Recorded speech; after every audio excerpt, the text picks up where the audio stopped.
Hey guys, I'm Nick and welcome back to the channel. Or if you're new here, please don't forget to click subscribe and be up to date with all of the current Star Trek news on YouTube.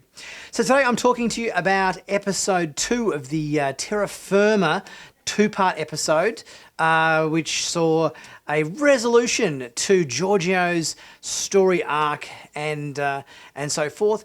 I think this was a much more satisfying episode than part 1. Part 1 obviously left us hanging, which, let's face it, that is the job of a two-parter, to hook you in for the first part and then resolve the story for part 2. I think this story certainly served as a good resolution to Georgiou's story. But let's get into having a look in a bit more detail of this episode 10 of Star Trek Discovery Season 3, Terra Firma Part 2. So obviously we saw a lot of torturing going on in this episode, with Georgiou trying to bring Burnham around to her way of thinking, that obviously the Prime Universe has sunk into Georgiou in a lot greater way than maybe we thought. Georgiou's always been a bit snarky and a bit catty and, you know, always seems a bit grumpy in the Prime Universe, but having been transported back in time to the Terran Empire once again, I think she realised just what effect that her presence in the Prime Universe had on her, and just how the way they do things differently aren't so bad after all. I enjoyed the bit in this episode when early on or whatever, Burnham is sort of trying to scream at Georgiou and telling her how there's going to be an alliance between the Klingons and the Romulans and the Denobulans and the Tellarites and the Andorians and all that sort of stuff, and that how Georgiou's just going to retire herself to the Karen, her starship or whatever. And I've always thought it was kind of like, I don't know, whether it was meant to be a joke or whatever, that Georgiou's starship is called the Karen. Obviously in modern vernacular, Karen sort of being a term that sort of generally describes an entitled woman who has kind of irritating demands, which, you know, kind of sums up Georgiou to a T, really. So it's sort of, even though it's spelt differently, I thought the fact that her starship is called the Karen is quite amusing. The other aspect I thought was kind of fun was the change in opening title sequence. They had flipped it upside down, everything, all the images were appearing backwards, upside down, and they'd inverted the colours of the opening title so that everything was a negative image of what it normally is. I thought that was a nice touch, because in past Star Trek series like Enterprise, for example, they redid the opening title sequence to fit in more tonally accurate to the mirror universe. So that was a nice touch, I thought. Obviously there was a bit of brutality and everything with the whole agonizer booth and the various murdering of Burnham's co-conspirators, and then the double cross in this episode where Burnham turned the tables on Georgiou to try to murder her again. She just cannot quit. Burnham just wasn't going to be convinced otherwise, and she just had to be put out of her misery, I think even though she'd been agonized and everything, she wasn't going to break. Georgiou had to put her out of her misery in this episode, which she initially thought was, well, that was what she was trying to avoid to do, because back in the first way this played out was Georgiou killing Burnham, and Georgiou thought that she had to not kill Burnham in order to have character growth, but that hasn't been the case. The effect of the Prime Universe on Georgiou has been quite profound. I think certainly far more profound than she would lead our other crew members to believe in the various episodes she was in. She was always being, as I pointed out earlier, like the name of her starship, a bit of a Karen, being a bit bossy and a bit grumpy and entitled and irritating towards the various Discovery crew people. But I think behind closed doors and in the privacy of her own self, I think Georgiou was quite taken by the Prime Universe, and particularly her relationship with Burnham. Again, in this episode, there were quite a few mentions of Lorca and them trying to track down Lorca, and they went to Risa. Met up with this bloke called Duggan, who was meant to be a contact of Lorca's. And I kind of really thought all of the name-dropping that we had in the first episode and all the name-dropping we had in the second episode, I thought we were really going to get an appearance by Lorca in this episode. It kind of was certainly pointing to that to happen, but it kind of all got pulled out from us with the whole double cross thing, with Burnham trying to take over and the final fight with Burnham and Georgiou killing each other in the brig.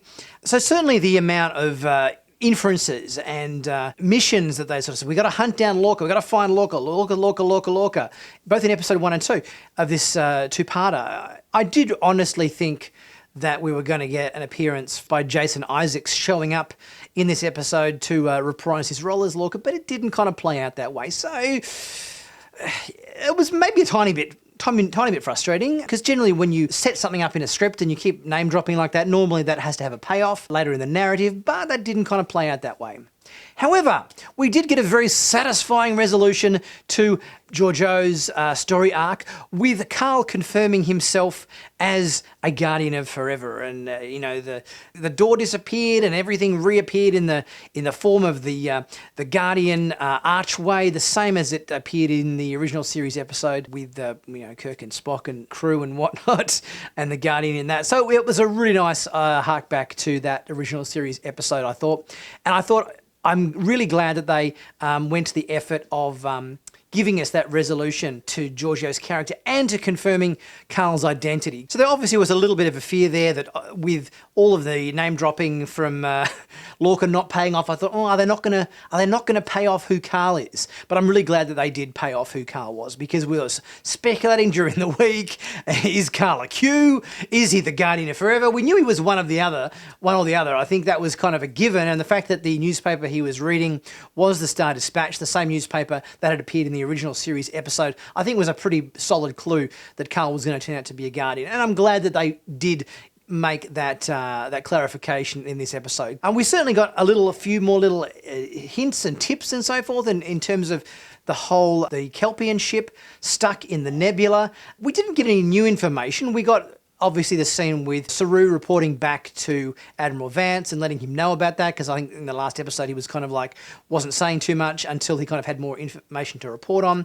But it seems now with Book's fancy piece of emerald chain technology, they were able to establish that link to the ship and get the information they needed, so they were able to kind of confirm the crux of the things they needed to before they reported back to Admiral Vance. I really enjoyed the scene at the end of this episode too, with all of the crew in the mess hall, everyone doing a toast to Georgiou.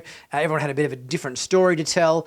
It was a nice send-off for the character. I think obviously Georgiou is going off to do her own thing in another timeline somewhere. I think from what Carl, the Guardian of Forever, said, she's sort of going back to a time that's sort of where the Terran Empire and the Prime Universe were maybe a little bit more closer together and in alignment, so her molecules aren't going to scatter across the galaxy. This will obviously play out in the upcoming series with Michelle Yeoh in the Section 31 series, I suppose. So it'd be interesting to see what direction that heads in, and also what timeline that's set in as well, because Section 31's been around since Enterprise days, and it's been around as far as we know, so it'll be interesting to see what timeline that series is set in. The fact that we know that Georgiou's now gone off to a different timeline and different part of the galaxy to not split apart anymore. Georgiou did mention very briefly before she went through the Guardian of Forever portal this character of San, who was close to her during an earlier time, but there was never really any kind of resolution to her flash images that she was having while she was breaking down, and they never turned out to be anything of any great consequence, so that was kind of a little bit disappointing. I did think these San flashbacks were going to turn out to be something a bit more of a reveal, particularly because the character was wearing a mask. I thought that was going to be an identity reveal of some kind, but never really played out to anything in particular. In other news, guys, I've got a live stream coming up this weekend on Saturday the 19th of December.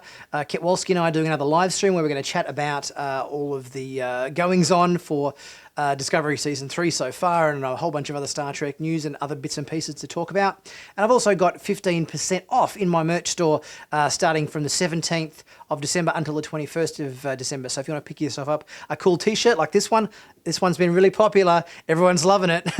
Pick yourself up one. 15% off, from the 17th to 21st of December. And guys, as always, please don't forget to like and to comment. Let me know what your thoughts are about this episode that we just watched. Were you happy with it? Were you happy with the resolution of Carl and the Guardian of Forever? Were you happy with the conclusion of Georgiou's story? And hopefully, obviously, we're back on track next week for more episodes about this solving the burn mystery. I think this is the one we're all waiting for. So I think there's a couple more episodes to go. I think 3 more episodes to go of the show. So it'll be interesting to see if we're going to be all burn mystery solving in the later episodes of this season. So I'll catch you guys soon for my next video, which would be the look at the trailer and sneak peek for episode 11 of season 3. And also, if not, catch you in my live stream with Ketwalski on the weekend, and it'll be good to see you guys there.